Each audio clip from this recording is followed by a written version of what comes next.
In 1989, I was going to the Rhode Island School of Design and making a lot of homemade t-shirts, working at a skate shop. A friend of mine wanted to learn how to make a stencil, so I looked through the newspaper and found an image I thought he could practice on, which was a picture of Andre the Giant, the wrestler. And very spontaneously, whimsically made a sticker of Andre the Giant and started giving it to my skateboard friends. It was just sort of an inside joke. And the next thing you know it, the stickers had become sort of an underground phenomenon, and they were being put around Providence at some of the skate spots, in the clubs, on stop signs.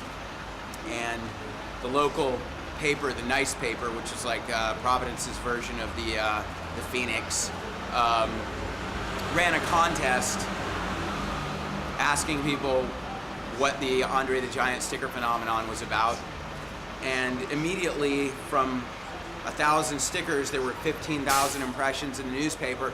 I really started to think about the power of an image in public space, that most of what you're assaulted with in public space is advertising. And when there's something other than advertising, everyone wants to know what it is, get to the bottom of the mystery.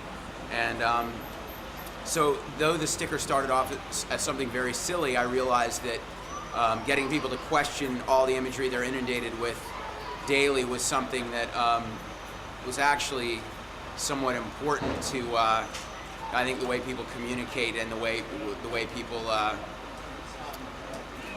can either question the use of public space or just, passively submit. And so then that sparked the idea of making an image that confronted people with with the idea of obedience. So I started making obey posters and stickers, and it's now been almost 20 years that I've been doing street art and using street art for both a way to showcase my art and put my politics across and bypass the bureaucracy of the gallery system.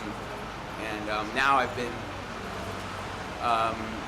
embraced by the gallery system, but it wasn't because I pandered to the gallery system. It was because the gallery system relies on supply and demand, and I created a demand for my work through doing street art. So I'm still executing an inside-outside strategy with all of my art. And here's a wall on the street, and I'm also doing a show at the Institute of Contemporary Art in the museum in February.